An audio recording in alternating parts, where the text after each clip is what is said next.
What's going on, guys, and welcome to today's video. And yes, this is going to be one video probably for you guys, but this is going to be like work over the course of quite a while for myself.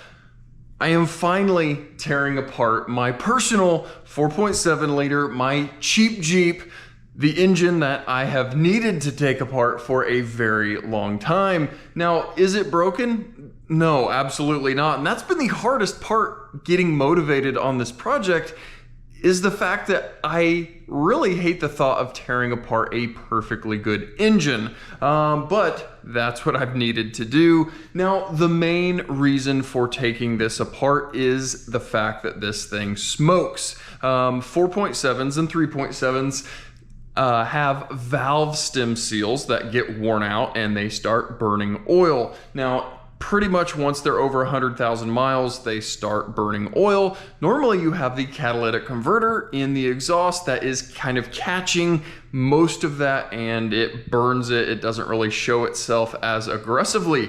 This Jeep has a very free-flowing exhaust, so it goes right out the tailpipe. When we're out off-roading, it smokes really bad. It doesn't look very cool when you're making a complete and utter, mosquito fogging cloud around you. So that was the push on this thing. I knew I wanted to take it apart. I knew I wanted to put valve stem seals, but I've been collecting parts for a really, really long time. I've got a video from a while ago going to the salvage yard and getting bigger camshafts for this thing. It's finally time to put those camshafts on. Now, I've already got this engine torn apart because I didn't want to bore you guys with another engine teardown here in the garage, but I'm gonna kind of show you guys what I've got, show what our game plan is, and we'll go along here. All right.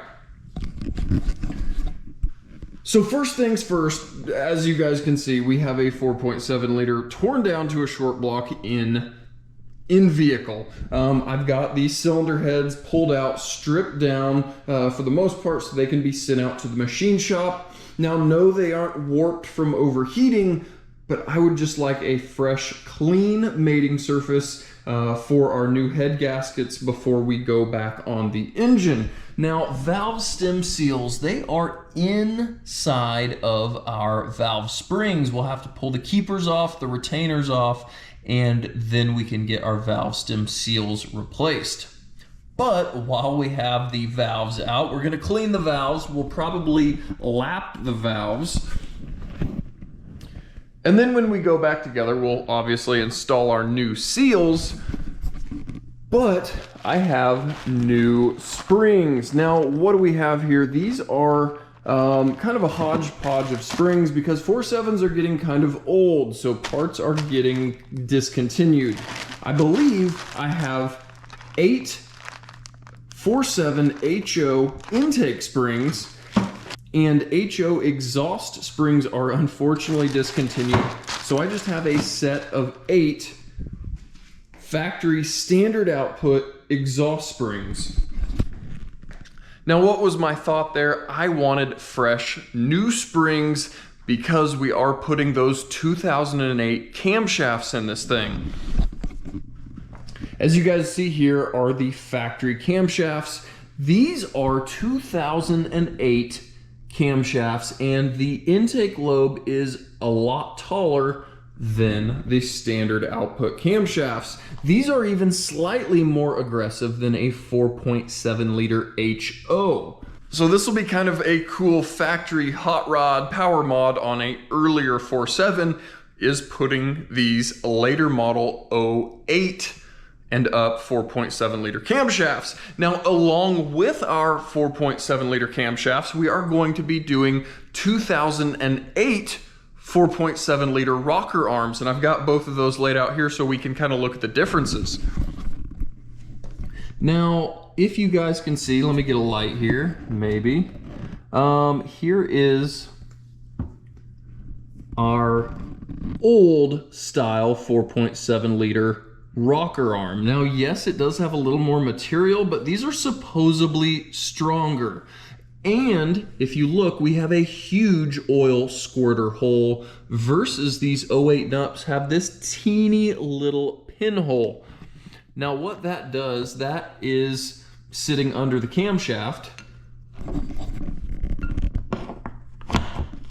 Obviously, it would be under the camshaft lobe, but instead of just spraying oil up into the valve cover, this is a very pinpointed stream that shoots oil directly on the camshaft lobe. So you're kind of getting two benefits with those newer rockers. You are getting a higher oil pressure in the head because you are restricting the oil coming out of the lifters, and you are getting better oiling on the camshaft versus just spraying oil up into the valve cover area. Now the kind of last big thing here is intake manifolds. This is the factory 99 4.7 liter intake manifold, and it is known online as the worst performing, the worst for flow intake manifold that there is. This is a previous intake that I pulled from the salvage yard, which is an 03 and up 4.7 liter intake, which is supposedly a very, very good flowing intake. And then last but not least, the last intake that I pulled from the salvage yard is the mythical 02 4.7 liter HO plug core intake. Now this is supposedly the best one out of the group here. There are guys that run the 2008 intakes, but you've got to adapt a throttle body. It's just, to me, not worth it. I'd rather just have one that fits and works. Now, the last thing that I did here is install new timing chains and guides. Now, I still have parts on order. My parts aren't all here, Rock Auto order, etc. But down here, we've got brand new primary timing chain and secondary timing chains already strung on. We've got a brand new primary timing chain guide, and then we do have a couple of new secondary guides over here, and then like I said, the others are coming. But here is the big pile of parts, all of our old cams, rockers, lifters, tensioners, all of that stuff. Now again, these lifters are known to go bad, and this one had 12 bad lifters. If you guys can see here, these lifters are squishy. They go in and out, and they should not do that in theory. So again, we will order a brand new set of Mellings lifters for this thing. That seems to be kind of the good go-to quality lifters. And yeah, I'll get the heads off to the machine shop. We'll get parts here, we'll get it put together. Like I said, I'm probably gonna try to just have this all strung into one video. It might be kind of long, but I just really hate to have many redundant videos. So we'll keep playing along, or I'll keep playing along, and I'll bring you guys back out and show you as I get parts on, and we'll start doing things. So yeah, thank you guys for watching, and yeah, I'll see you guys in multiple days in the future for myself when I am working on this again. All right guys, so this is now Tyler like many weeks in the future from that original intro to this video with Cheap Jeep here. Ended up having a lot of parts that I ended up needing to order, even though I thought I had everything already ordered. Like I said, I've been collecting these parts for honestly multiple years for this project. So yeah, I got the cylinder heads pulled off like we showed, got those sent out to the machine shop, and then went to start reassembling my cylinder heads with my new springs and all of that. So obviously, as you guys can see, I have been working on this thing. I've got one cylinder head thrown on. We've got our new timing chains, our new timing chain guides, everything looking nice and fresh.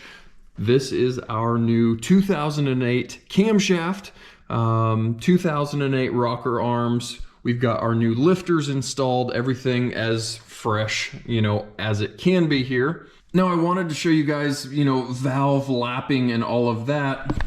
But now I'm on a deadline because of weather.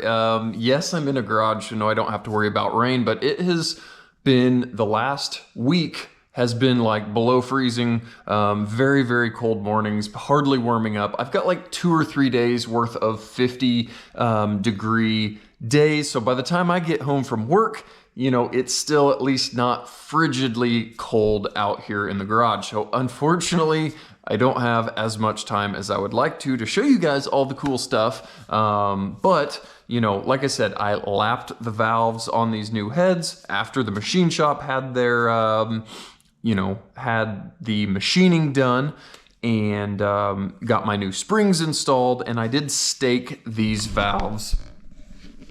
Like I said, those little teeny marks, those are just using a punch to, you know, put a little bit of pressure on the aluminum on those steel valve seats, since these do have an issue if you ever do overheat them, where the seats can fall out of the heads and destroy the motor. So a few little, you know, pressure points, I guess, as if you will, maybe would save, or at least would help. So that's what I've done there.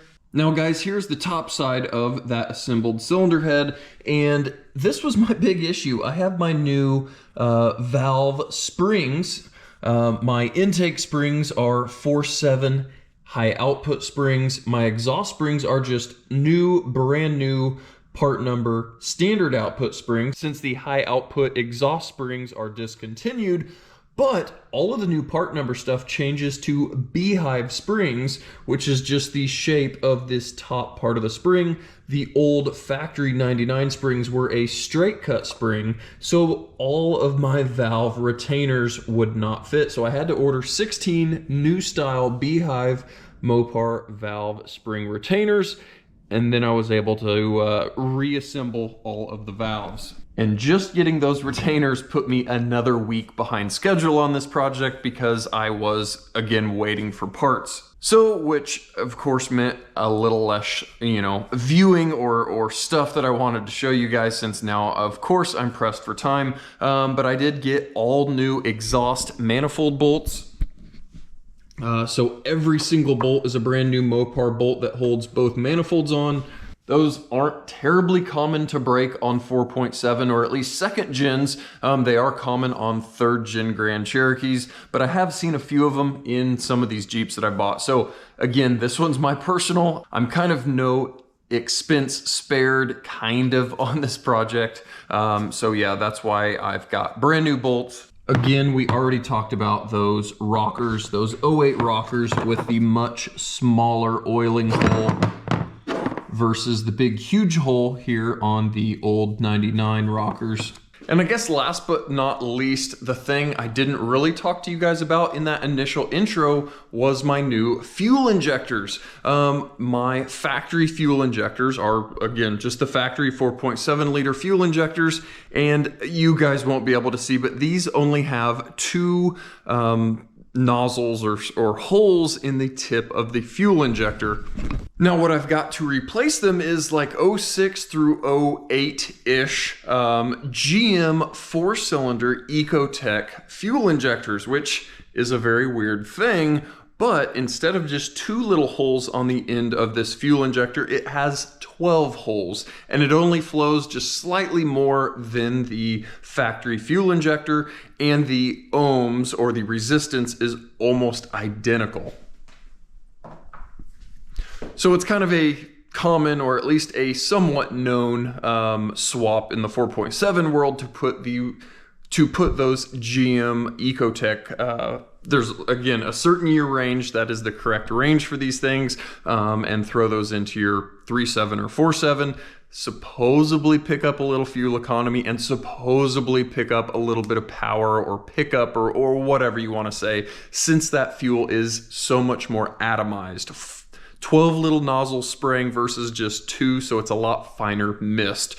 Supposedly.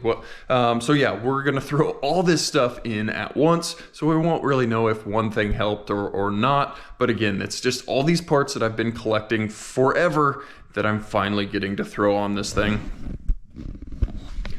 So guys, again, I'm not really going to show you a, detailed step-by-step install, since we have done this so many times on the channel. But yeah, I'm going to continue working. I'm going to get the other cylinder head thrown on, get my timing cover on, make sure my timing's all verified, and then hopefully I'll pull you guys back out and we'll hit the key on this thing. I'm excited to hear what this thing sounds like. I don't know, will it sound any different with these larger 08 camshafts? Will it sound the same? I have no idea.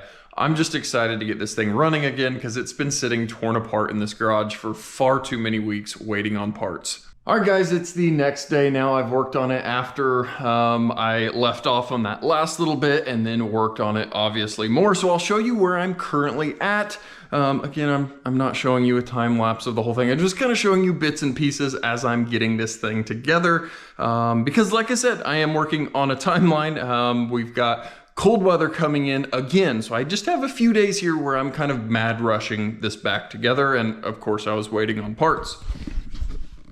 So, as you guys can see, decent amount of work since that last little bit. We've got both heads on, we've got a timing cover on, we've got valve covers on, obviously our timing all installed, and I am just kind of working on accessories and breather hoses and all of that little piddly stuff. I think up next I'll be throwing the intake manifold on, and again, all of those just small things. We've got fuel rail, battery tray, intake, you know, accessories, just all of that stuff that needs to get piled in this engine bay. Somewhere I've got a radiator, cooling fan, AC lines, just all the little accessory stuff on this thing. And then I'll finally be ready to hit the key, and I am very impatiently waiting for that. So I'm gonna get back to work. I'm gonna keep throwing all this stuff on there, and then we'll be ready to hear how these big 08 cams sound on this first gen 4.7 liter and see, does it sound any cooler or not? All right, guys, everything is finally done. I've, you know, quickly got everything back together here. I'll show you under the hood, and then we're gonna hit the key for the first time. I always, I've been working on cars for 14 years now, you know, as my job or whatever you wanna call it. And I still absolutely hate hitting the key for the first time after putting an engine together or head on or literally anything. It is terrifying. I don't know why, I just always hate it. So, as you guys can see, we've got everything together. We've got fresh coolant in it, and we did change engine oil and filter. So, yeah, we are as ready as we're going to be. Now it is laid out. I'm probably not gonna drive this thing. I've actually got it piled. You know, there's stuff behind it, there's stuff on the roof. A vehicle turns into a storage shelf pretty quickly if it gets pulled in the garage and sits for too awful long. And like I said, this thing has been sitting here for multiple weeks.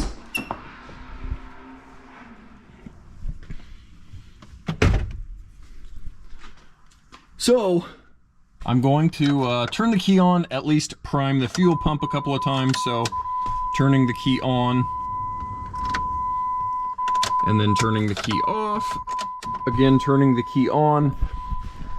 And what you're doing there is just priming the fuel rail. Since I had the fuel injectors all removed, the fuel rail was drained, so there was absolutely no fuel up at the motor. So yeah, just priming the fuel pump, building fuel pressure, and kind of filling that fuel rail. So it'll probably long crank for us, just because there still should be a bunch of air in the fuel rail. And we're hoping it's not long cranking because the timing is off. So, all right, I'm putting off the inevitable long enough. Let's do this.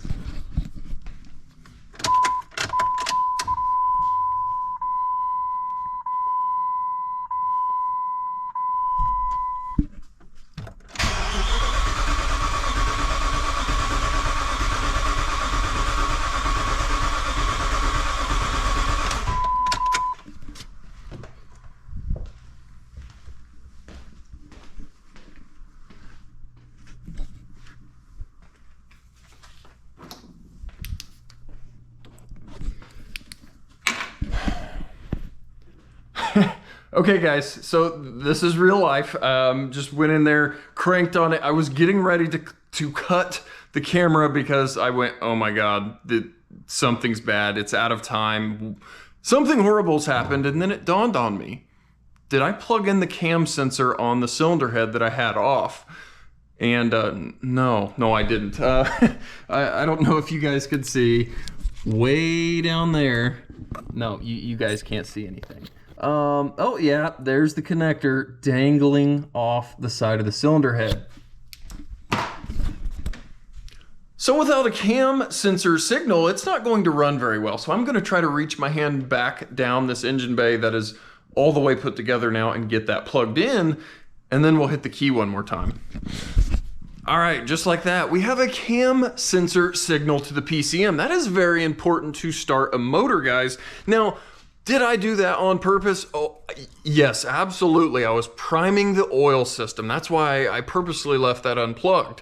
No, I absolutely forgot. So somebody that's worked on cars for, 14 years, you still forget stupid stuff like that, and it makes your heart jump because you think you broke something or didn't break something, you put it together incorrectly. So let's try this one more time.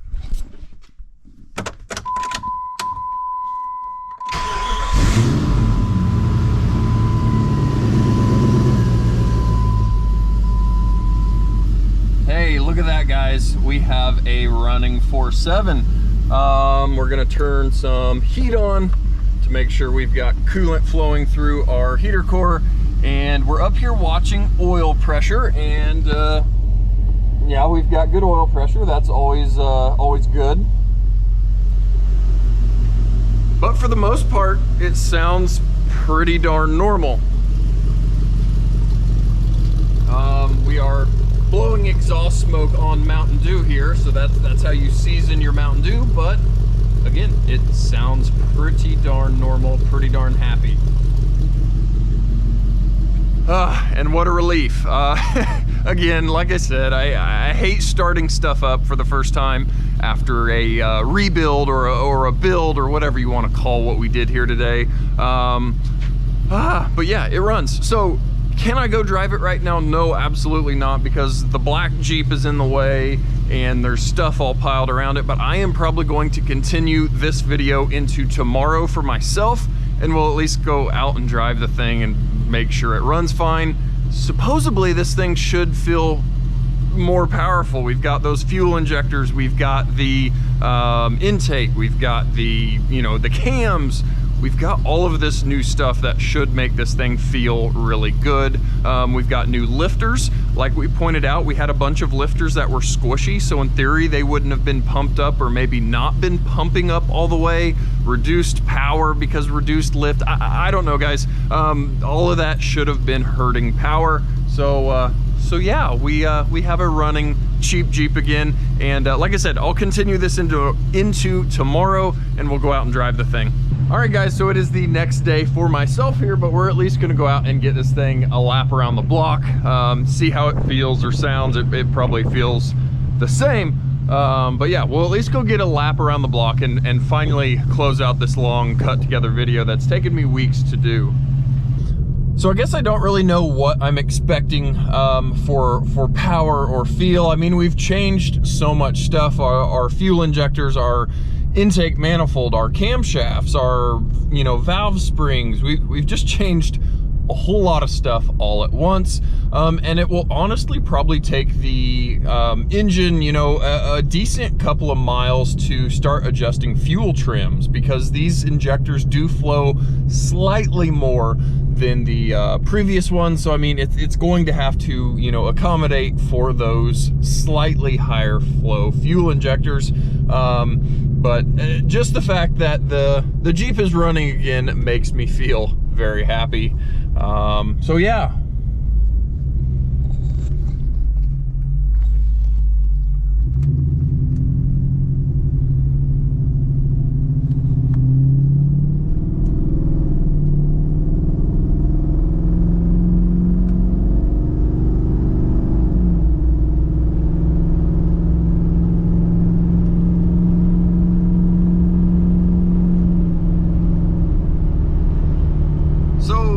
Taking off down the road, we're doing 50 here.